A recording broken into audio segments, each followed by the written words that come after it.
menjauhkanku dari kasih-Mu.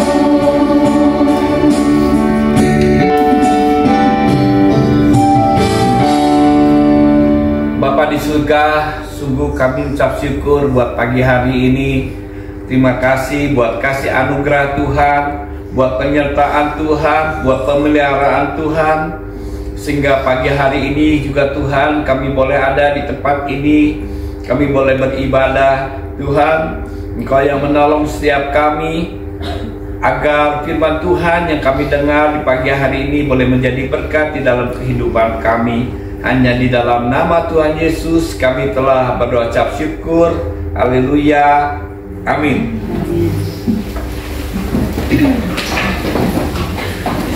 Selamat pagi ibu-ibu yang diberkati Tuhan. Ini kali pertama saya ada di kedua.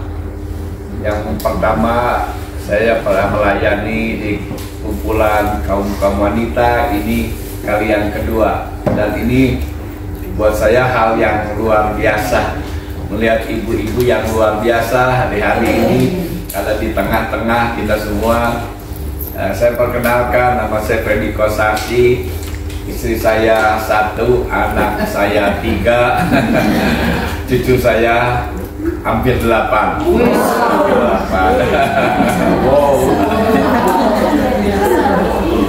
Ya, saya bersyukur kalau hari ini ada di tengah-tengah ibu-ibu yang berbahagia. Itu semua karena berkat dari Tuhan. Ya. Sesuai dengan firman Tuhan, sesuai dengan tema firman Tuhan adalah new mindset atau pola pikir yang baru. Pertanyaannya, apakah kita harus memiliki pola pikir yang baru? Nah, pola pikir yang baru itu yang seperti apa? Nah, di dalam 2 Korintus 5 ayat 17 mengatakan, barang siapa di dalam Kristus dia adalah ciptaan yang baru. Di situ dikatakan yang lama sudah berlalu, sesungguhnya yang baru sudah datang. Berarti Bapak, Ibu-ibu, kita semua adalah ciptaan yang baru. Tentu saja juga harus punya pola pikir yang baru. Ya. Pola pikir yang lama harus kita tinggalkan, harus kita memiliki pola pikir yang baru. Jadi perubahan tentang pola pikir itu adalah satu keharusan. Bukan bisa berkata boleh enggak, boleh tidak. Ya, harus ada perubahan dari pola pikir. Karena yang pertama adalah kita adalah ciptaan yang baru. Yang kedua adalah apa? Kita kan diminta Tuhan serupa dengan Dia. Ya, artinya ibu-ibu semua harus terus berubah. Semakin hari semakin seperti Tuhan Yesus. Dan perubahan itu tentu saja harus dimulai dari awal, dari pola pikir, dari apa yang ada di dalam pikiran kita. Karena apa yang kita pikirkan, itulah yang terjadinya tindakan. Betul? Apa yang kita pikir itu yang kita lakukan. Nah, kalau yang kita lakukan itu terus-menerus, akhirnya jadi karakter. Ya. Kalau sesuatu yang dipikirkan baik, yang dilakukan baik, terus dilakukan terus-menerus, berarti kita punya karakter yang baik. Nah, karakter yang baik, ujung-ujungnya itu ada berkat yang datang daripada Tuhan. Ya. Ujung-ujungnya Tuhan sudah sediakan berkat yang besar buat setiap kita. Tapi sekali lagi dimulai dari pola pikir. Ya. Pola pikir yang baik, pola pikir yang benar kita lakukan terus-menerus, akhirnya kita punya karakter. Ya. Karakter itulah yang akan menentukan istilahnya nasib kita, berkat kita, apa yang kita bisa terima dari Tuhan. Ya. Saya bersyukur sekali 23 tahun yang lalu Tuhan hadir di hidup saya, ya, sehingga saya mengalami satu perubahan demi perubahan.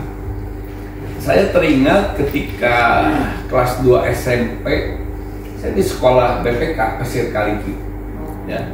Sekolah pagi, saya sekolah di SD Sending. Nah, ketika kelas 2 SMP pembagian rapot, saya dikejutkan dengan 2 hal. Yang pertama, rapot saya semua biru semua. Saya pikir ada ngegejeliknya hiji mah aya gitu. ada merahnya, ada satu, ternyata enggak, semua biru semua. Nah, tapi saya dikejutkan dengan hal yang kedua, naik tapi keluar. Oh, itu sampai kaget. Naik tapi keluar. Sama seperti ibu bilang tuh, saya juga, aduh, kenapa saya dikeluarin gitu kan? Nah, saya langsung ketemu ibu wali kelas bilang, kalau kamu mau tahu jawabannya, besok orang tua kamu harus menghadap kepala sekolah. Singkat cerita, ayah saya menghadap kepala sekolah, jelas di situ kan, saya harus keluar dari sekolah itu. Naik tapi keluar karena apa? Alasannya adalah dalam 1 tahun itu saya berkelahi 3 kali.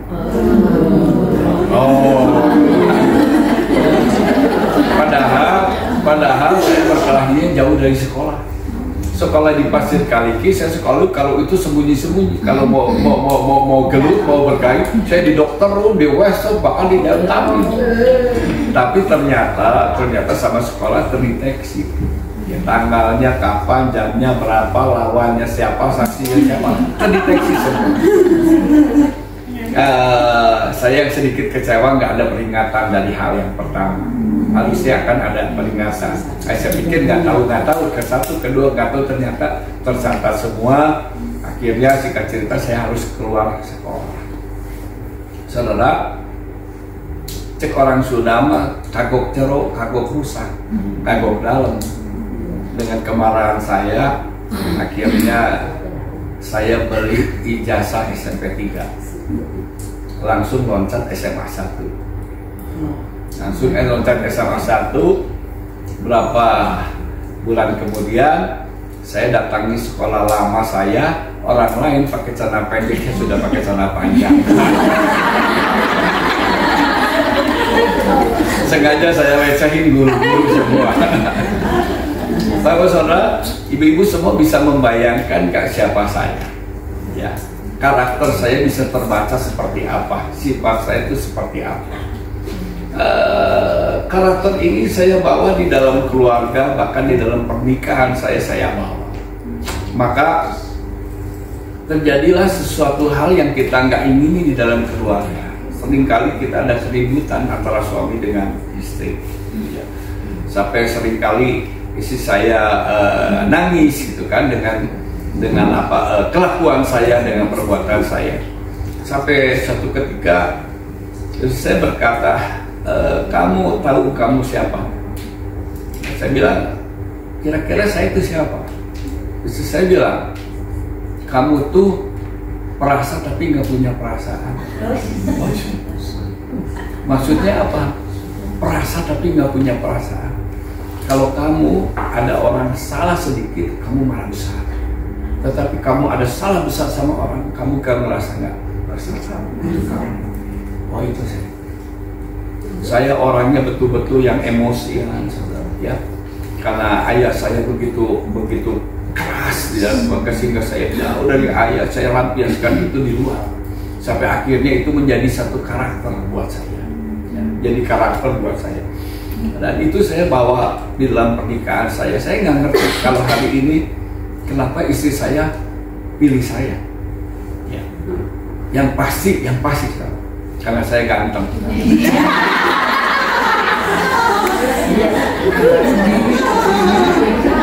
Tapi dia nggak ngerti sesungguhnya siapa karakter saya. Maka yang ada tangisan, ada keributan. Tapi saya bersyukur kalau hari ini saya ada, boleh sebagaimana saya ada, karena seorang istri dan seorang ibu yang terus-menerus berdoa.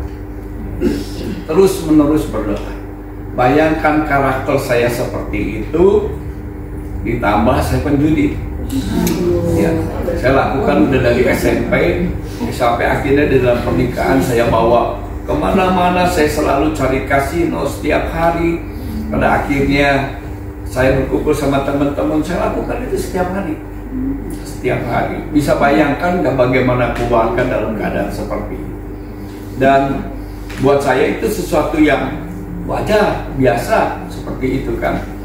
Tapi saya bersyukur dengan doa dari seorang istri, akhirnya Tuhan menjamah hidup saya, dan hidup saya mulai ada perubahan dari pola pikir. Beberapa waktu yang lalu, 1 bulan yang lalu, teman saya ayahnya meninggal. Singkat cerita, jam 10 malam ketika saya ada juga di Bumi Baru melayat juga ayah teman, tiba-tiba isinya telepon, teman saya telepon, saya diminta datang ke Nana Rohana karena teman-teman otomotif lagi kumpul semua. Nah, teman-teman otomotif kumpul semua, kok kasih Diko aja pada ngumpul semua, teman pada lagi nyari. Ya udah, saya tuh dibilangnya tuh kepala suku. Oke lah, dari Bumi Baru saya ke otomotif, ke Nana Rohana. Tiba-tiba saya mau lihat betul mereka tuh lagi kumpulan, belasan bikin meja bunda, kursi bundar semua. Di sisinya sebelahan laki-laki. Tiba-tiba saya dipanggil seorang teman lama saya. Brother kali duduk, dia langsung bicara belak-belakan. Saya mau satu hal, saya mau bicara. Kalau soal uang, saya nggak kalah sama kamu. Tapi soal bahagia kayaknya gua kalah jauh sama lu. Kuncinya apa? Wah, saya mulai berpikir dan bertanya, maksudnya apa? Ya, gua ngomong apa adanya, bukan di belakang gua ngomongin lu, di depan gua ngomong hari ini. Soal duit gua nggak kalah sama lu, tapi soal kebahagiaan kayaknya gua kalah jauh sama lu. Kuncinya apa?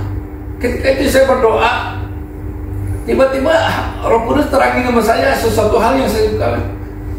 Dimulai dari pola pikir. Wah, dia langsung merespon pola pikir. Tolong jabarin pola pikir yang seperti apa yang membuat kita bisa hidup bahagia. Waduh, saya bilang ini pertanyaan doa terlalu banyak. Saya bilang satu aja jabarin seperti apa, contohnya seperti apa. Tiba-tiba Tuhan gerakan saya.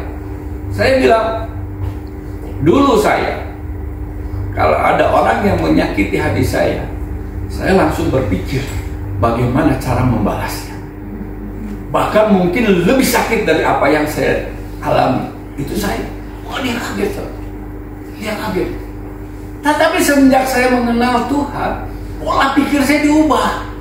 Ya, karena sesuai dengan firman Tuhan, ketika kamu dianiaya, kamu justru harus memberkati. Berkatilah orang yang menganiaya kamu. Ya, doakan, berkatilah orang yang bersalah kepada kamu. Jadi pola pikir saya mulai diubah. Ya. Ketika ada seseorang yang menyakiti saya, dulu saya berusaha untuk membalas, tapi kali ini saya berubah pola pikirnya. Justru saya berkati mereka. Berkati orang-orang yang berbuat salah kepada saya. Saya doakan. Maka saya dikatakan di situ ada kebahagiaan yang Tuhan sediakan. Betul? Kita kalau hari ini bapak, ibu-ibu semua, kalau kita memendam kesalahan orang, sakit hati, hidupnya bahagia nggak? Nggak akan bisa bahagia. Ya. Hari ini ibu-ibu mungkin doyanya panggang babi, udah di depan mata ada panggang babi, tiba-tiba inget si akan menyerikan hati. Mau nikmat makan, ya betul nggak? Udah lagi ngantuk-ngantuknya mau tidur, tiba-tiba inget nggak bisa tidur. Jadi seketika itu hilanglah semua yang namanya kebahagiaan, sukacita. Jadi firman Tuhan itu ya dan mulai dari pola pikir yang harus diubah. Ya. Seperti Roma 12 ayat yang kedua, berubahlah oleh pembaharuan budimu. Jadi yang harus dirubah adalah pola pikir.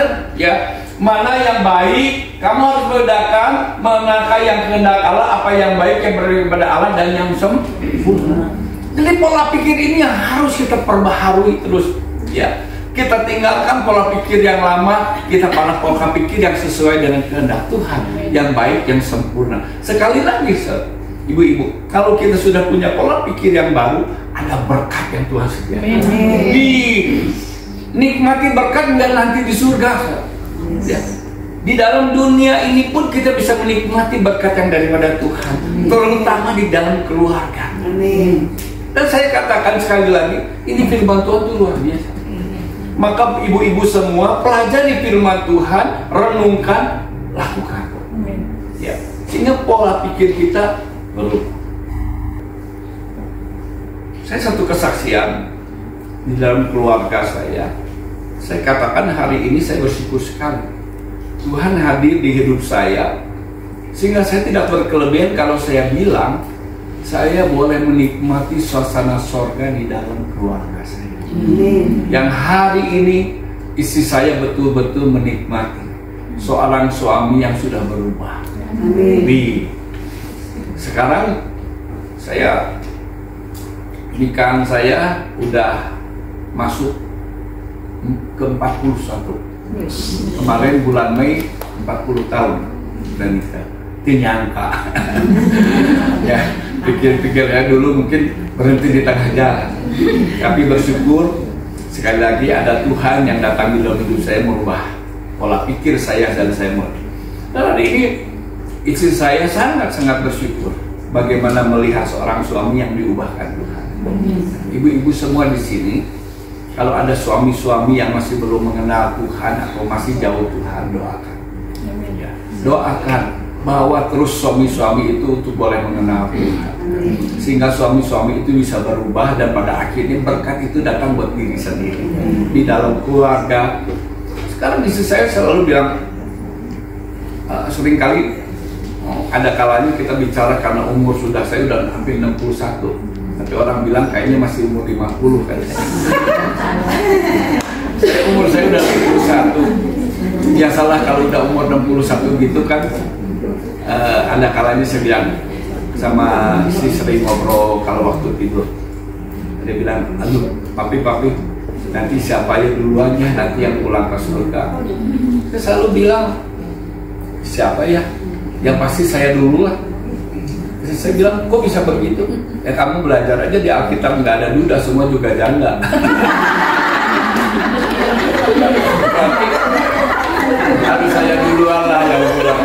Waduh, saya bilang, kalau gitu gimana ya? Ya kan nanti gampang di surga. Nanti kalau saya pulang duluan nyusul aja. Tapi nanti di surga katanya kita nggak bisa kawin mengawinkan, ya jelas nggak bisa. Karena di surga nggak ada kawin mengawinkan, ya. Bagaimana? Ya udahlah teman tapi mesra aja. Saudara, istri saya bisa berkata seperti itu karena melihat perubahan suaminya. Kalau mungkin suaminya nggak berubah boro-boro, ya mungkin di surga kalau bisa mengispan jauh-jauh. Ya, ada perubahan pola pikir. Termasuk juga saya saksikan yang saya nggak mau kita miliki adalah kalau ada konflik di dalam keluarga. Aduh, kalau ada konflik di dalam keluarga itu betul-betul saudara kita akan kehilangan berkat yang datang dari Tuhan. Amin. Ya. Dan kita bisa melihat ada konflik seperti itu antara suami dengan istri, dan antara orang tua dengan anak, adik, kakak, konflik, bukan, aduh, itu rasanya di dalam keluarga itu seperti dalam kutip neraka. Itu yang saya yakin percaya kita nggak mau semua. Dan hal itu terjadi. Hampir, tapi belum. Menantu laki saya dengan anak laki saya yang busuk terjadi kesalahpahaman. Sampai anak laki saya, dia tiba-tiba telepon mamanya dalam keadaan nangis. Dia ceritakan cihunya seperti ini. Wah, seketika itu ibu-ibu, saya dengan istri saya panas hati. Nah, yang langsung ada di dalam pikiran saya apa? Ini anak baru ketemu gede, udah berani-berani sama anak yang saya besarkan dari yang ada di dalam pikiran saya seperti itu. Saya marah besar. Saya langsung telepon anak perempuan saya. Saya bilang, kamu berdua harus datang ke sini. Tapi saya bersyukur Tuhan itu baik begitu. Anak perempuan saya dengan tenang berkata, "Papi, jangan sekarang. Jangan sekarang. Kita lagi mau nenangin diri, Papi nenangin diri. Pasti nanti kita ke sana. Atau besok atau apa, pasti kita sana." Oke. Malam itu saya berdoa sama Tuhan. Tuhan, ini yang saya nggak mau. Ya, aduh, bayangkan kalau sampai ke mantu laki saya dengan anak laki saya terjadi selek, ya, saling melukai, itu yang saya nggak mau. Yang saya cari adalah berkat, ada kedamaian, ada ketenangan, ada kasih, bukan seperti ini. Tapi Tuhan itu baik. Tuhan kasih ingatkan saya satu hal. Dalam Kejadian 2 ayat 24, seorang laki-laki akan meninggalkan kedua orang tuanya dan bersatu dengan istrinya menjadi satu daging. Wow, ketika saya diingatkan firman Tuhan itu, saya, apa maksud Tuhan? Jelas, Tuhan sedang merubah pola pikir saya. Jadi artinya yang ada seketika itu, kamu harus anggap mantu laki kamu itu seperti anak kandung sendiri. Jangan membedakan. Seringkali kita tanpa sadar membedakan antara menantu perempuan dengan anak perempuan, membedakan antara menantu laki dengan anak laki. Jelas firman Tuhan katakan menjadi satu daging. Artinya tidak ada lagi yang namanya ini menantu laki, ini anak laki. Ini anak laki dibelikan kaos 5, menantu diberi hiji. Enggak, saudara. Harus adil karena udah jadi anak kita sendiri, saudara. Ya. Seketika itu, wow, saya diingatkan, saya bilang terima kasih Tuhan. Karena kalau kita punya pola pikir yang dulu, saudara, itu seringkali kita nggak bijaksana. Seringkali yang kita belakan anak sendiri, betul? Nah, itu yang membuat semakin marah. Waduh, saya bersyukur ketika saya bilang sama istri saya, ini pola pikir yang harus kita miliki. Besoknya anak saya mengatakan, semua dalam keadaan baik, kita berdoa beres, hanya salah paham. Akhirnya dua-duanya mental. Percaya nggak hari ini menantu saya, laki saya sangat sayang sama anak laki saya yang bungsu yang kemarin salah paham, karena seperti adik sendiri. Jadi pola pikir kita yang harus betul. Nah, kalau sinjian, jangan kasih angpau ke mama sendiri gopeceng, hari kami toha di bareng ngapegau. Ya, harus sama. Karena memang itu Alkitab yang bilang, ya, mama mertua, mama sendiri sama. Ya, harus kita adil, papa mertua, papa sendiri sama. Anak laki dan menantu laki harus sama, sehingga nggak ada celah iblis masuk merusak segala sesuatunya. Dari pola pikir, ya, dari pola pikir yang harus terus diperbaharui. Nah, saya bersyukur sekali, dan saya nggak bersyukur, saya paling nggak suka, saya nggak setuju kalau pernikahan dimulai dari dengan harta terpisah. Cek saya mengistong kawin, kalau belum apa-apa sudah ngomong harta terpisah, berarti kan nggak bisa jadi satu. Aduh, kalau itu yang jadi masalah, saudara, aduh pasti nanti kebuntutnya jadi masalah terus. Yang mending ngistong kawin lah. Ada nggak percaya soal itu kan? Kalau memangnya terlalu jauh, jangan kawin. Carilah yang seimbang aja lah, jangan terlalu jauh kan, seperti itu. Karena yang saya pelajari firman Tuhan itu ya dan amin. Firman Tuhan itu ya dan amin. Nah, saya tutup terakhir. Karena waktu saya 20 menit, saya tutup dengan yang terakhir. Ini saya juga lihat ibu-ibu yang tidak ada yang seumur dengan saya, tapi yang muda-muda juga harus pelajari. Artinya yang namanya umur itu akan terus berjalan. Kita semakin hari akan semakin tua. Ya, itu kita nggak bisa pungkiri. Karena firman Tuhan mengatakan manusia lahiriah itu akan merosot. Pasti merosot. Pasti merosot. Tapi firman Tuhan mengatakan manusia batinianya yang harus diperbaharui.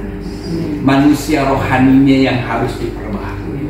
Kalau ibu-ibu semua di sini mau menikmati kebahagiaan sampai nanti di hari tua, perhatikan firman Tuhan.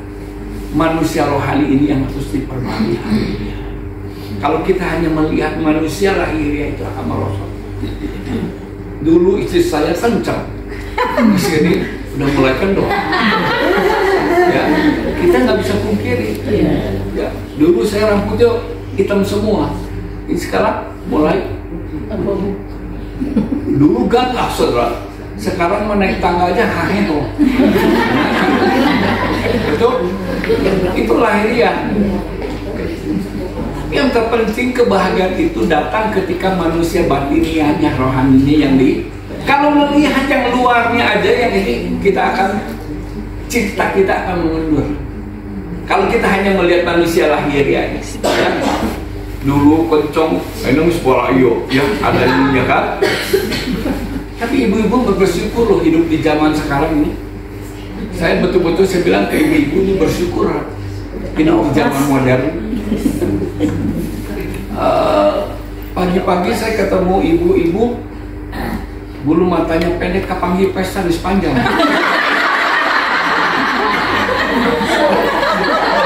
Saya makan obat apa satu langsung.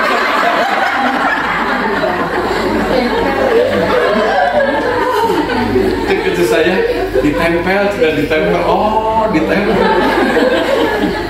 Ada anti badai. Ada teman istri saya, orangnya sederhana, dipaksa temannya, ayo pakai ini biar kelihatan cantik. Akhirnya dengan sangat terpaksa karena ada diskon murah, dia pakai. Malam dia telepon, dia gelisah. Aduh, saya nggak betah pakai bulu mata, kayak pakai kanopi katanya. Aku semalaman dia cabutin. Besok paginya udah renang lagi.